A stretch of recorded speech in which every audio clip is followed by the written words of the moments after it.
방금 소개받은 한국친환경농업협회 사무총장 박종섭입니다. 앞서 우리 김태현 교수님이 이후에 이런 이제 탄소 중립 관련된 유기농업의 이런 추진 계획, 오가닉 액션 플랜을 중심으로 말씀을 해주셨는데요. 어쨌든 저희 친환경농업 진영에서는 수차례 내년도의 이 대선 부분에 있어서 어쨌든 이 기후위기 극복이 우리 농업 분야에 있어서는 상당히 중요한 그런 이슈로 부상되길 바라고, 이걸 계기로 우리 농업이 뭔가 한 단계 이런 좀 더 나아질 수 있는 그런 계기가 됐으면 하는 그런 바람이고요. 특히 저희 친환경 농업 진영에서는 어쨌든 저희 친환경 농업이 이 기후위기 극복에 아주 중요한 그런 역할을 하고 있다. 그러면서 이것이 더 확대돼야 된다라는 그런 요구를 저희 하고자 합니다. 그래서 오늘 저는 좀 세부적으로 저희 친환경 농업 진영에서 이 기후위기 시대, 이 탄소 중립으로 해서 우리 친환경 농업의 이 과제가 뭐고, 이번 20대 대선에서 저희가 요구하는 그런 중요한 과제가 뭔지 중심으로 말씀드리도록 하겠습니다.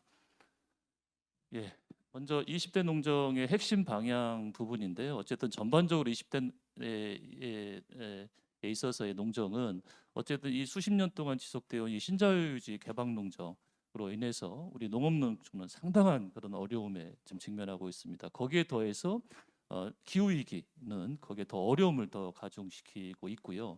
그래서 어쨌든 이 농민의 이 삶 증진을 핵심 과제로 삼아야 된다. 라는 게 기본적인 저희의 그런 방점이다라고 말씀드리고자 합니다.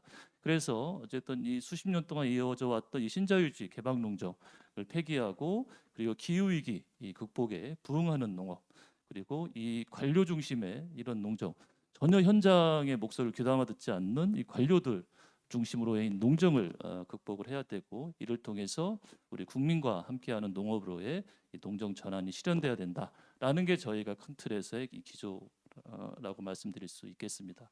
그럼 저희 친환경 농업 진영에서 이번 대선 때 요구하는 과제를 말씀드리도록 하겠습니다. 가장 중요한 부분은 어쨌든 이 2050 이 탄소 중립을 선도하는 우리 친환경 농업으로 하는 이 비전을 저희가 제시하고자 하고요. 육성 목표는 중간 단계적으로 2030년까지 유기농 10%, 무농약 20%, 환경 친화형 농업 30% 이렇게 저희가 육성 목표를 잡았습니다. 환경 친화형 농업은 잠시 뒤에 제가 설명을 드리겠고요. 그래서 주요 과제로 생태 유기농업 중심으로 우리 농정 추진 체계를 개편해야 된다. 그리고 두 번째, 공익형 직불제 확대 및 개편, 그리고 지역 자원 순환 농업체의 구축 및 친환경 축산 육성, 그리고 네 번째는 논농업을 친환경으로 전면 전환하고, 다섯 번째, 학교 급식을 넘어 친환경 공공급식으로의 전면 확대, 여섯 번째, 과정 중심 인증 체계로의 전환, 일곱 번째, GMO 안전 표시제 도입, 여덟 번째, 지역 단위 먹거리 선순환 체계 확대. 이렇게 여덟 가지를 저의 주요 핵심 과제로 잡았습니다. 세부 주요 과제에 대한 설명을 드리도록 하겠습니다. 첫 번째로 이 생태 유기농업 중심으로 농정 추진 체계 개편 부분인데요. 앞서 저희가 잡았던 이 육성 목표를 달성하기 위해서는 이 농정 추진 체계를 과감히 전환해야 된다. 이거는 시대적인 요구다. 이 기후위기 시대의 시대적 요구다라고 저희는 주장하고 싶고요. 그래서 아까 말씀드렸던 이 2030년까지 유기농업 재배 면적 10%, 무농약 20%, 이 부분은 이해가 될 텐데, 그 환경 친화형 농업은 뭐냐? 이 부분에 있어서 지금 대통령 직속 농특위 저희 친환경 TF에서 이 부분과 관해서 저희가 집중 논의를 하고 있습니다. 그래서 이 환경 친화형 농업은 기존 친환경 농업에서 저탄소, 무경운 등 이 농업 생태계를 증진시킬 수 있는 다양한 이런 실천을 할 수 있는 이런 프로그램들을 포괄하는 이런 부분까지 저희가 책정을 했습니다. 그래서 오른쪽 표를 보시면 유기농업이 있고, 무농약을 포함한 친환경 농업이 현재의 범위라면, 이런 환경 친화형 농업으로 해서 이 부분들로 범위를 확대해서 적극 육성해야 된다라는 게 저희의 요구입니다. 그래서 현재 이 농특위 내에서는 유기농업 육성법, 국제적 기준에 맞춰서 유기농업 육성법을 좀 제정을 해서 이걸 육성하고, 환경 친화형 농업 육성법 가칭인데요. 이것까지 해서 이것 부분들을 적극적으로 육성하자라는 요구를 하고 있습니다. 그래서 이런 육성 목표를 달성하기 위해서는 가장 중요한 거는 이 농정 추진 체계 개편이 가장 중요하다 저희는 보고 있습니다. 농식품부라든가 농진청, 농경연 등 각종 이 기관이 대부분 다 이 관행 농업 위주의 체계를 갖고 있습니다. 그래서 이 기후위기에 대응할 수 있도록 생태 유기농업 육성 지원 체계로 전환을 해야 되고요. 그래서 가칭 농식품부 내에 농업환경국을 설치해서 이 생태 유기농업 생산, 농산물, 축산물, 수산물에 대한 가공, 유통, 생산 등 요 부분들을 일원하는 것이 중요하다라고 생각이 들고요. 그리고 현재 이 농진청이 이 관행농업 위주의 농업 연구 개발, 기술 개발 이렇게 하고 있습니다. 그래서 이거 변화되는 것도 아주 중요한데요. 거기보다 더 유기농업 연구센터를 좀 설치해서 그리고 생산부터 소비까지 다양한 기술 및 이런 교재나 이런 것들을 개발해서 보급하는 이런 정책이 중요하다. 저희는 그렇게 생각을 하고 있습니다. 두 번째로는 이 공익형직불제 확대 개편입니다. 뭐 여러분도 아시다시피 문재인 정부의 최대 농정에서 치적이라고 할 수 있는 공익형직불제 도입이 됐지만 좀 다양한 문제가 발생을 하고 있습니다. 1719년 지급 농지를 대상하면서 다수의 미수령 농가 발생을 하고 있고요. 그리고 비농민의 부당 수령 문제가 지속되고 있고 5년 동안의 예산이 2조 4천억으로 고정되면서 확대하는 어려움이 있고 또 이 선택형 직불제라고 이 친환경과 뭐 경관 등을 묶어 놓으면서 전혀 개편되지 않으면서 이 농업 환경을 개선해야 되는 이런 것들이 전혀 지금 되고 있지 못합니다. 그래서 이런 과제 문제점들을 해결하기 위해서 한 네 가지 정도의 그 개편 추진 과제를 저희가 제시하고자 합니다.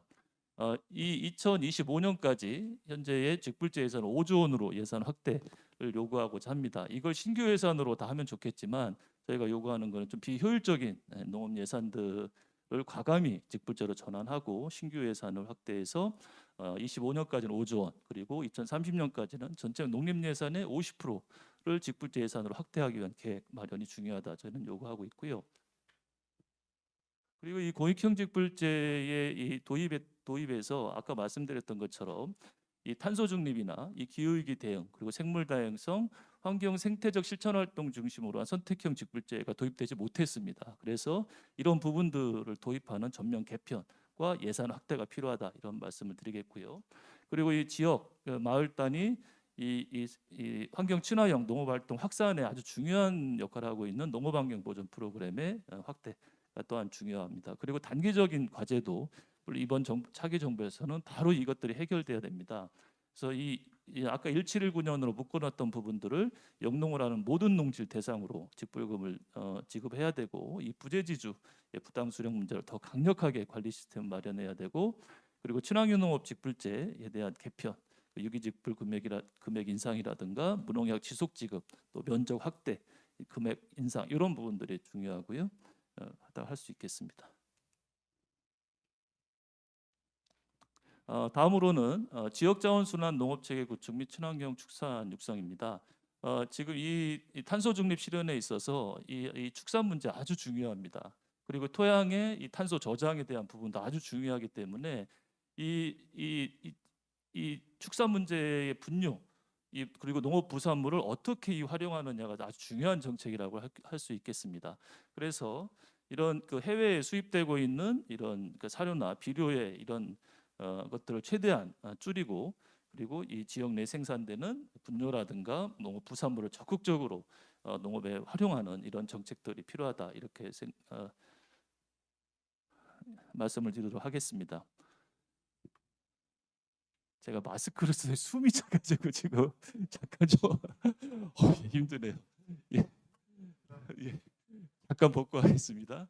그래서 금방 말씀드렸던 것처럼 지역 자원을 최대한 활용하는 그런 순환농업 체계를 구축을 해야 된다라는 말씀을 드리겠고요. 이 축산 문제가 빠질 수 없지 않습니까? 그렇기 때문에 이 지역 양분 총량제라든가 사육두수 할당제 그리고 조사료 자급 기반 마련 등 이 적정 이 축산을 유도하고 이 경축순환 농업으로 이 축산 정책을 전환해야 된다라는 게 또 저의 요구입니다. 그리고 EU에서도 이 동물 복지에 대한 부분이 아주 중요하게 얘기했듯이 국내에서도 이 친환경 동물복지형 축산을 적극적으로 육성하고 지원하는 이런 정책들이 필요하다 이렇게 말씀을 드리도록 하겠습니다. 이 사진은 제가 한 10여 년 전에 독일의 바우에젤이라고 하는 농장을 방문했었는데 이게 유기축산 농장인데 여기 이제 잠깐 이렇게 쉬는 공간이고 뒤에 조사료보다 상당히 큰데 또 그 당시에도 저 축사 지붕에 저렇게 태양광이 다 설치되어 있더라고요. 이런 거 보면서 제가 사진을 첨부해 봤습니다. 다음으로 과연 2030년까지 또 2025년까지 이런 정책도 육성 목표를 달성하기 위해서는 그럼 뭘로 할 거냐? 저희가 주장하는 것은 이 논농업을 친환경으로 전면 전환하는 이런 정책을 요구하고자 합니다. 현재 그 친환경 농업 부분에 있어서는 지금 수년째 정체 상태에 있습니다. 전혀 지금 늘지 못하고 있고 예산 또한 전혀 확대되지 못하고 있습니다.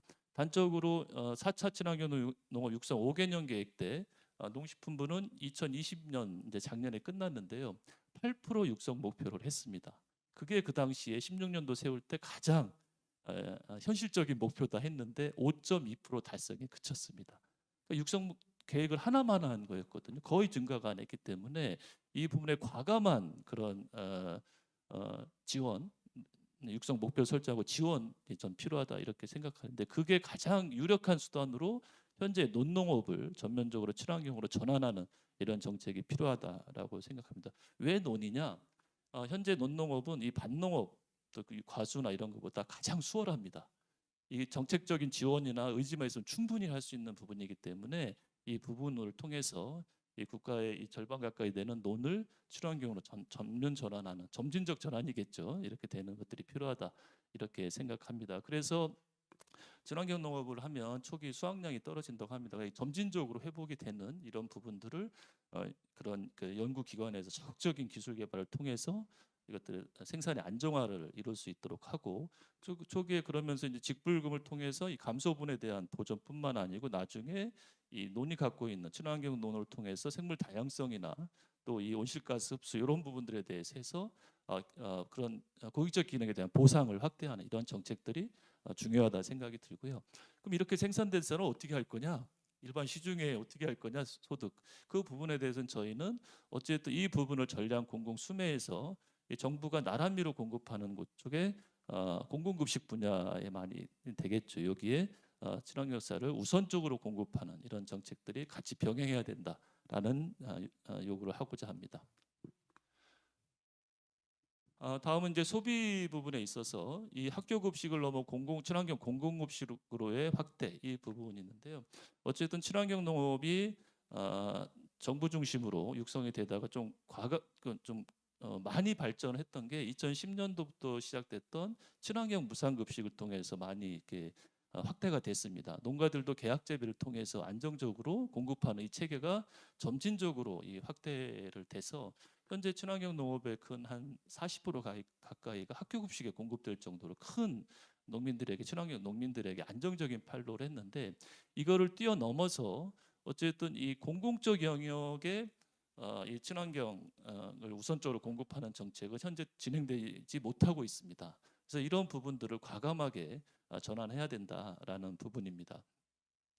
그리고 또 하나는 이 현재 이 각 부처로 이런 공공적 이 급식 부분이 공공급식 상당히 이렇게 혼재되어 있습니다. 저희가 조사를 해보니까 농림축산식품부에서도 다양한 그런 취약계층이나 이런 미래세대에 대한 지원 사업이 있고요. 보건복지부에도 상당한 양의 그런 지원 사업이 있습니다. 국민기초생활보장제도, 아동급식 지원, 노인급식 지원, 영양플러스사, 건강과일 바구니 사업, 정부 양국 할인 지원, 푸드뱅크 등 이건 다 보건복지부에서 하고 있는데 이게 농식품부하고의 연계가 잘 안 되고 있습니다. 그래서 이런 부분들 그리고 교육부가 하고 있는 무상급식이라든가 학기 중 평일 중식비 지원 이런 부분들을 통합적인 관점에서 저희 요구는 농식품부로 일원을 하고 현금 지원 방식이 아닌 국내 농산물 현물 지원 방식으로 전환해야 된다 이런 요구를 하고자 합니다. 그래서 이 부분이 이제 추진 과제가 저희가 제기했던 첫 번째, 두 번째 이 부분이고요.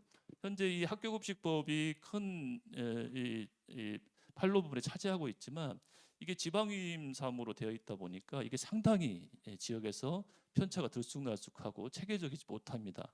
그래서 차기 정부에서는 어쨌든 이 지방위임 사무를 국가 사무로 전환하는 이 부분이 아주 중요한 부분이다라고 요구하고자 합니다.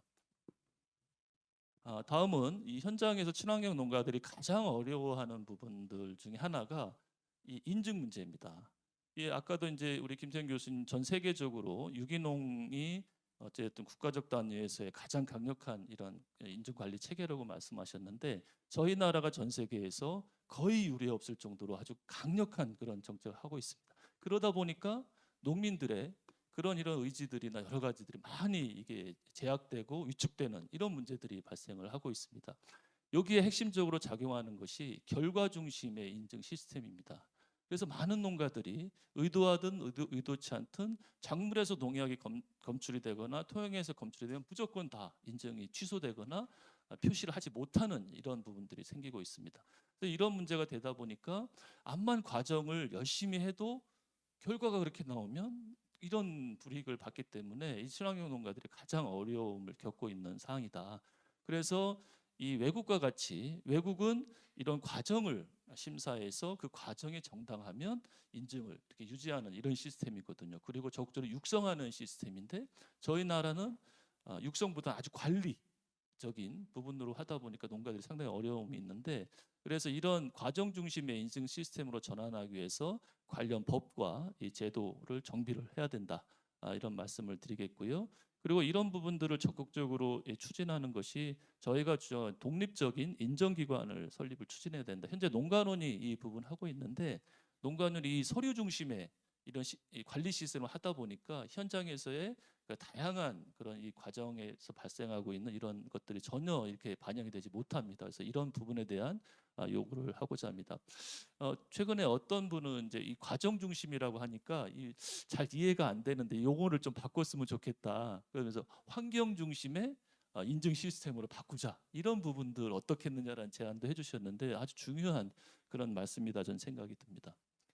그리고 이 GMO 안전 표시제 부분하고요. 이 먹거리 기본법 제정 및 식교육 강화는 저 말고 다음에 이제 이 주제 발표를 해서 윤명선 교수님이 이 부분은 좀 중요하게 이 먹거리 정책 공약이기 때문에 이건 제가 발표는 좀 생략하도록 하겠습니다. 예, 감사합니다.